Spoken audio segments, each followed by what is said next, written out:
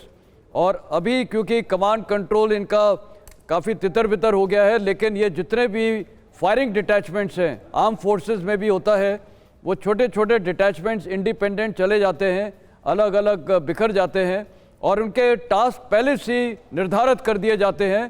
कहने का मतलब है नहीं, मैं सर, मेरा सवाल इसलिए था, क्या अमेरिका और इजराइल वेट कर रहे हैं कि लॉन्ग रेंज की जो कैपेसिटी है हिट करने की ईरान की, वो धीरे धीरे कम हो और तब हम एक फ्रेश अटैक लॉन्च करें, बड़ा अटैक लॉन्च करें? बिल्कुल, इनका प्लान यही है कि धीरे धीरे इनके जो मिसाइल सिस्टम्स है, ड्रोन सिस्टम्स है, इनको धीरे धीरे खात्मा करना, और इसी के लिए टारगेटेड अटैकिंग हो रही है। आपने कई वीडियोस देखे, लॉन्चर्स और जो लॉन्च साइट्स हैं, लॉन्च पैड्स हैं, इनको बर्बाद किया जा रहा है। क्योंकि जब ये होने लगेगा और उसकी कैपेसिटी कम हो जाएगी ईरान की, तो उसके ऑटोमेटिकली हमले जीसीसी कंट्री और ये इजराइल में कम हो जाएंगे।